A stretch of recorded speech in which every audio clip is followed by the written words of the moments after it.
Tema 6. Formación de la iglesia local. La actividad AD-Gentes se dirige a la formación de nuevas iglesias locales. En primer lugar, se trata de constituir una comunidad cristiana autóctona, ministros, laicos y vida religiosa. Un proceso en el que es fundamental la inculturación de la fe. Además, estas iglesias, jóvenes, han de cuidar algunos aspectos existenciales e institucionales. La formación de las iglesias locales comienza por la constitución, mediante la conversión y el bautismo, de comunidades que confiesan a Jesús como Salvador y Señor. Es el objetivo de la actividad AD-Gentes, establecer comunidades cristianas y llevarlas a su madurez. Iglesia y vida cristiana se identifican, es el principio de la eclesialidad de la salvación, cf. LG 9, AG 2.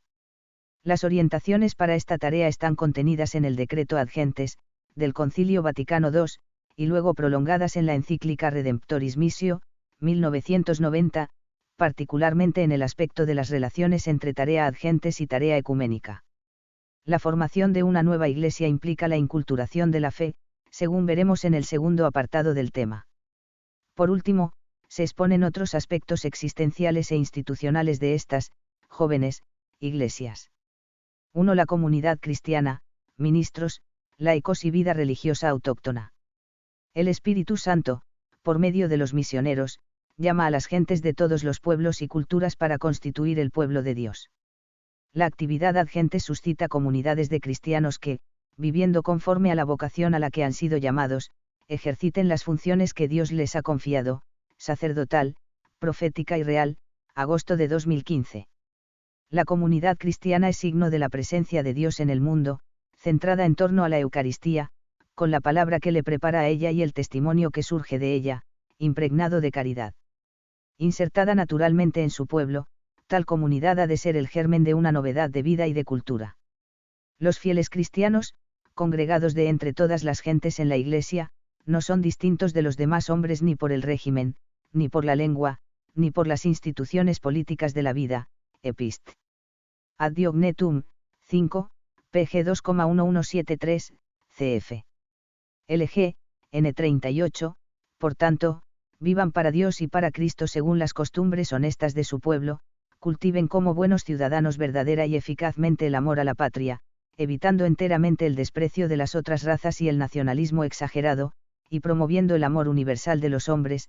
Agosto de 2015. Los misioneros han de cuidar la formación de los fieles laicos, para que su vida y actividad sea misionera desde la iglesia local misma.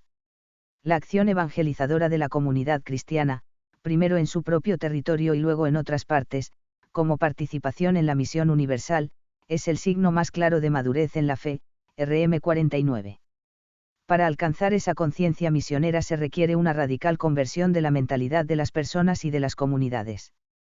Es precisamente a la luz de este imperativo misionero cómo se debe juzgar la validez de las instituciones, parroquias, movimientos y obras de apostolado.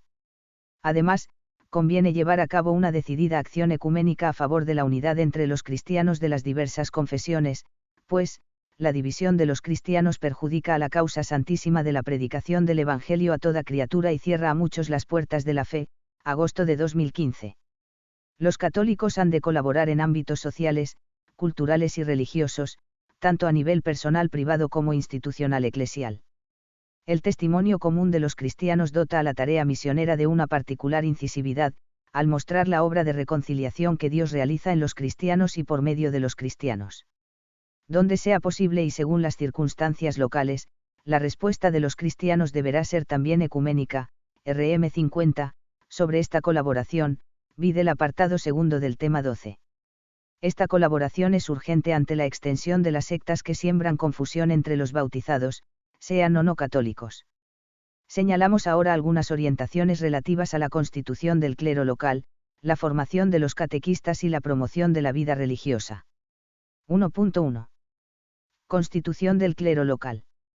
Es un objetivo importante que, en cuanto sea posible, la estructura ministerial de la Iglesia local se organice sobre la base del clero autóctono, cf. Agosto de 2016. En la formación de los sacerdotes han de articularse las diferentes dimensiones, formación humana, espiritual, doctrinal y pastoral, especialmente en relación con las religiones no cristianas y el diálogo interreligioso, y promover la disponibilidad y el amor a la Iglesia, concretados en la unidad con el obispo y en la fraternidad dentro de los respectivos presbiterios.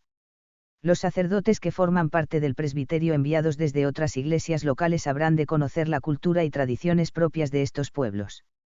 Asimismo convendrá que algunos sacerdotes idóneos, después de cierta experiencia pastoral, lleven a cabo estudios superiores, para que las iglesias jóvenes cuenten entre el clero local con profesores y expertos que desempeñen cargos de responsabilidad. El concilio también permitió la restauración del diaconado permanente, allá donde lo decidan las conferencias episcopales. Se podrá restablecer en adelante el diaconado como grado propio y permanente de la jerarquía. Corresponde a las distintas conferencias territoriales de obispos, de acuerdo con el mismo sumo pontífice, decidir si se cree oportuno y en dónde el establecer estos diáconos para la atención de los fieles. Con el consentimiento del romano pontífice, este diaconado podrá ser conferido a varones de edad madura, aunque estén casados, y también a jóvenes idóneos, para quienes debe mantenerse firme la ley del celibato, LG 29.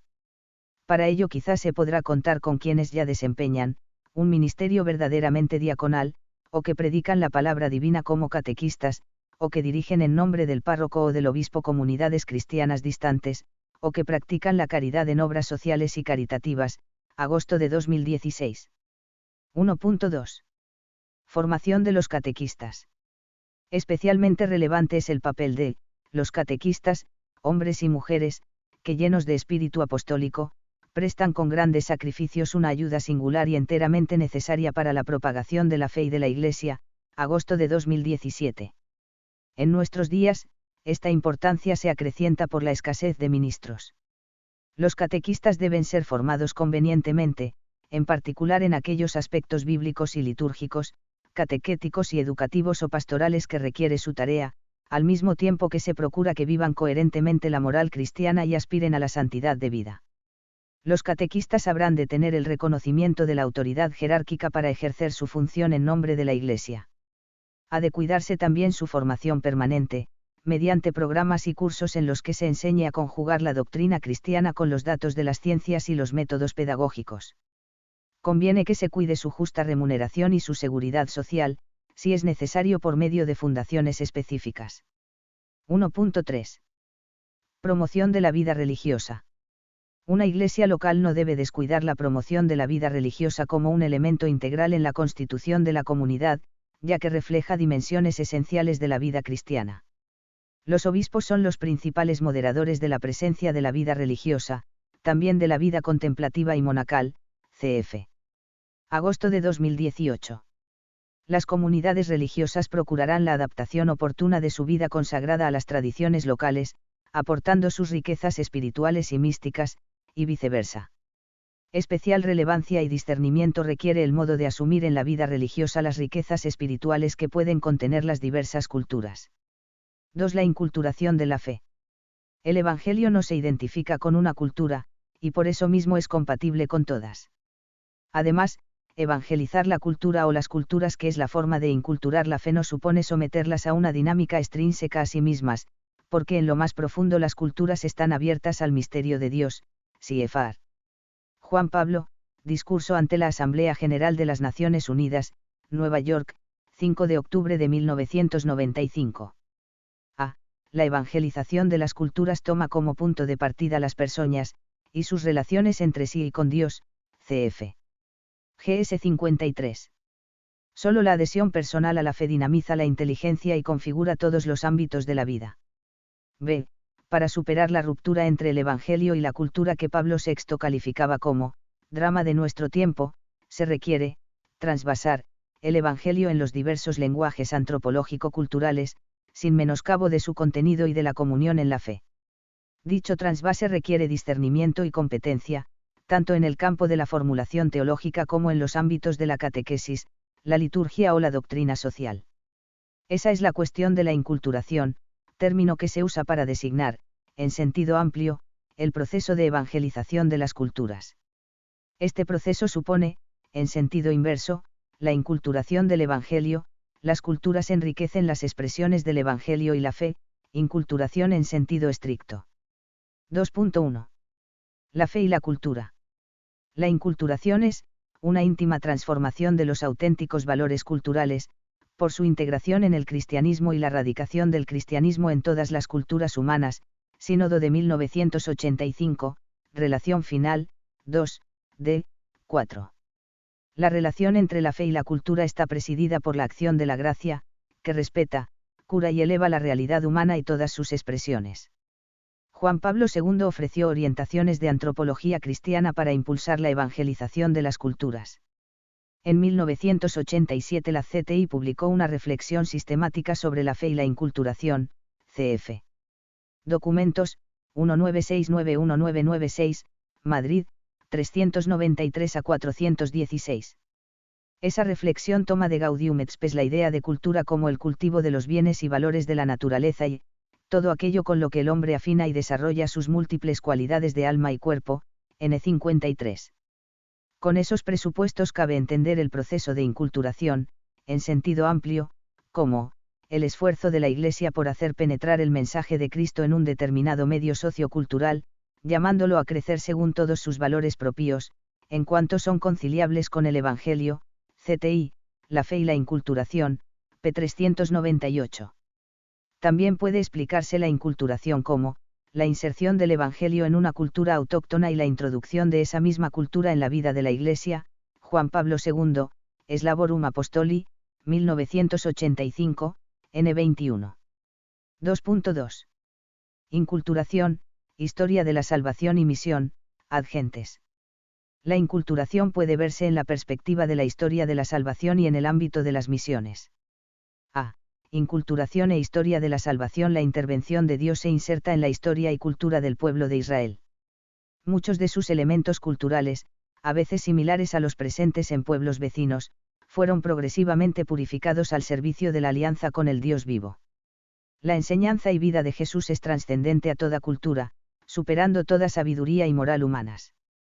Al mismo tiempo, la encarnación del Hijo de Dios sucede en una cultura determinada. He aquí la aparente paradoja: se unió con todo hombre, cf. GS 22, pero en unas determinadas condiciones sociales y culturales, CFR. La fe y la inculturación, p. 404. En efecto, no podría haber asumido a todos los seres humanos si no hubiera asumido, como todos ellos, una inserción cultural concreta. Así se unió a todo hombre y a todo lo del hombre. A partir de Pentecostés, el Espíritu Santo impulsa en la Iglesia el anuncio de la fe a todas las naciones, lo que requiere la inculturación de la fe en todas las culturas. Integrarse en el misterio de Cristo es lo que da su plenitud última a las culturas, en un proceso que tiende al verdadero progreso y unidad de la humanidad. En ese proceso no se suprimen las diferencias culturales, sino que se purifican por la fe. B. Inculturación y misión. Ad gentes, el concilio enuncia un principio general en este ámbito: los misioneros han de comprender, apreciar, promover y evangelizar la del ambiente donde actúan y, por consiguiente, estar en condiciones de comunicar realmente con él, asumiendo un estilo de vida que sea signo de testimonio evangélico y de solidaridad con la gente, RMN 53. De ahí se derivan otros dos principios para la inculturación, CFR. RM 54. La identidad del Evangelio y la comunión con la Iglesia Universal. Los obispos, responsables del depósito de la fe, han de cuidar la fidelidad al Evangelio excluyendo sincretismos y particularismos etnocéntricos, y han de discernir los valores positivos de las culturas. Hay que evitar pasar de una minusvaloración o alienación de las culturas, a una supervaloración acrítica, sin tener en cuenta que las culturas, como todo producto humano, debe ser purificado, elevado y perfeccionado. Por otra parte, el proceso de inculturación es progresivo, requiere tiempo que la fe cristiana configure la mentalidad de los pueblos, acrecentando así la catolicidad de la Iglesia. La inculturación no puede ser forzada, sino estimulada como expresión genuina del sentido de la fe de la comunidad cristiana, y no sólo de especulaciones eruditas. Sobre la evangelización de la cultura, vid también más adelante el tema 10, apartado 2. 3. Las iglesias, jóvenes, aspectos existenciales e institucionales.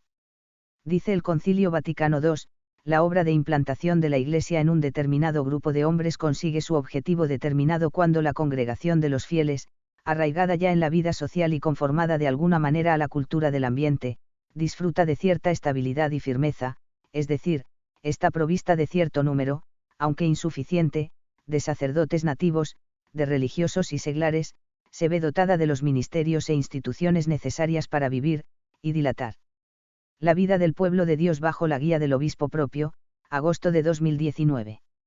El marco de esas afirmaciones es la atención que debe prestarse a las iglesias jóvenes, para que alcancen la madurez eclesial. En este sentido, las demás iglesias locales habrán de salir en ayuda de sus necesidades, porque, estas iglesias, situadas con frecuencia en las regiones más pobres del orbe, se ven todavía muchas veces en gravísima penuria de sacerdotes y en la escasez de recursos materiales. Por ello, tienen suma necesidad de que la continua acción misional de toda la Iglesia les suministre los socorros que sirvan, sobre todo, para el desarrollo de la Iglesia local y para la madurez de la vida cristiana, y vid. Para ello, es aconsejable que las iglesias, jóvenes, dispongan de un plan de acción, sobre todo para la promoción y formación de las vocaciones sacerdotales y religiosas, de los catequistas y otros educadores, que, organicen un plan común de acción pastoral y las obras oportunas, para aumentar en número, juzgar con mayor seguridad y cultivar con más eficacia las vocaciones para el dero diocesano y los institutos religiosos, de forma que puedan proveerse a sí mismas, poco a poco, y ayudar a otras. Y vid. En efecto, también ellas deben colaborar en la acción misional a las iglesias, fundadas hace tiempo, que se encuentran en cierto estado de retroceso o debilitamiento, y vid. Cabe subrayar tres aspectos principales de la consolidación existencial e institucional de las nuevas iglesias: la actividad misionera, la promoción del apostolado de los laicos y la articulación de la diversidad en la unidad. 3.1. Actividad misionera en las iglesias, jóvenes. Recuerda el concilio en el Decr. Ad Gentes N20 que cada iglesia local ha sido enviada también a aquellos que no creen en Cristo y que viven en el mismo territorio, para servirles de orientación hacia Cristo con el testimonio de la vida de cada uno de los fieles y de toda la comunidad, agosto de 2020. Por tanto, el Evangelio ha de llegar a todos mediante el ministerio de la palabra. Para ello la iglesia local necesita ministros idóneos, que hay que preparar a su tiempo de modo conveniente a las condiciones de cada iglesia. Se recomienda vivamente que los sacerdotes nativos emprendan la obra de la evangelización en las iglesias jóvenes, trabajando a una con los misioneros extranjeros, agosto de 2020. Los sacerdotes, además, no deberán conformarse con los fieles ya ganados para Cristo, sino ofrecerse generosamente para evangelizar las regiones más apartadas o abandonadas de sus diócesis o de otras. Todo ello con la colaboración de los religiosos y de los fieles laicos respecto a sus conciudadanos, sobre todo los pobres. Finalmente, las jóvenes iglesias no deben desentenderse de participar activamente en la misión universal de la Iglesia, enviando también ellos misioneros que anuncien el Evangelio por toda la tierra, aunque sufran escasez de clero. Porque la comunión con la Iglesia universal se completará de alguna forma cuando también ellas participen activamente del esfuerzo misional para con otros pueblos, agosto de 2020. 3.2. El impulso al apostolado de los fieles laicos. Respecto al laicado, el concilio establece lo siguiente. La Iglesia no está verdaderamente fundada, ni vive plenamente, ni es signo perfecto de Cristo entre las gentes, mientras no exista y trabaje con la jerarquía un laicado propiamente dicho. Porque el Evangelio no puede penetrar profundamente en la mentalidad, en la vida y en el trabajo de un pueblo sin la presencia activa de los laicos. Por tanto, desde la fundación de la Iglesia hay que atender, sobre todo, a la constitución de un laicado cristiano maduro, agosto de 1921. La razón es que en la vida de los fieles laicos se incultura el Evangelio con naturalidad, pues pertenecen al pueblo en que han nacido, a su cultura, están unidos a su vida por vínculos sociales, cooperan a su progreso esfuerzo en sus profesiones, sienten los problemas como propios y trabajan por resolverlos. Y al mismo tiempo pertenecen a Cristo, porque han sido regenerados por la fe y por el bautismo en la Iglesia, para colaborar en la misión de que finalmente Dios sea todo en todas las cosas. Los laicos deben dar el testimonio de una vida personal, familiar y social, renovada en justicia y santidad verdadera. Han de conocer las tradiciones de su propio país y esforzarse por conservarla y desarrollarla según las condiciones de los cambiantes tiempos actuales y de la fe en Cristo, de manera que la Iglesia no sea extraña a la sociedad en la que viven, sino que la penetre y transforme. Para ello deben unirse a sus conciudadanos con verdadera caridad, para manifestar el vínculo de unidad y solidaridad que fluye del misterio de Cristo. Mediante sus relaciones familiares, laborales y sociales pueden dar a conocer a Cristo, anunciar el Evangelio y comunicar la doctrina cristiana en colaboración con la jerarquía según las indicaciones del Concilio Vaticano II. Los modos concretos de esta colaboración pueden revestir una gran diversidad. La encíclica Redemptoris Missio, 1990, insiste en la importancia de la formación doctrinal y pedagógica de los catequistas, como agentes especializados, testigos directos, evangelizadores insustituibles, que representan la fuerza básica de las comunidades cristianas, especialmente en las iglesias jóvenes, RM 73. Señala también la conveniencia de que los fieles de las iglesias jóvenes colaboren en la formación misionera del entero pueblo de Dios, puesto que el testimonio de los misioneros puede despertar la atención de los alejados y los no creyentes, especialmente los jóvenes. Se podrá contar con los medios de comunicación y las tecnologías actuales, audiovisuales y digitales. Convendrá que existan algunas personas especializadas en este ámbito.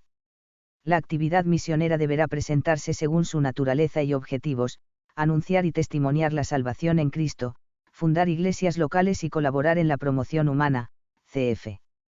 RM 83. 3.3. Diversidad en la unidad. Como es natural, las iglesias jóvenes surgen en lugares y culturas muy distintos, y se enriquecen mutuamente con tradiciones, usos e instituciones. Para lograr ese crecimiento de la diversidad en la unidad, cf. Agosto de 1922, deben promoverse estudios teológicos que tengan en cuenta la filosofía y la sabiduría de los pueblos. Así se podrán descubrir más fácilmente los caminos para la inculturación del Evangelio y acomodar la vida cristiana a la índole y al carácter de las culturas, a sus tradiciones, dentro de la comunión católica, excluyendo todo sincretismo y falso particularismo. Para ello deben coordinarse las conferencias episcopales afectadas.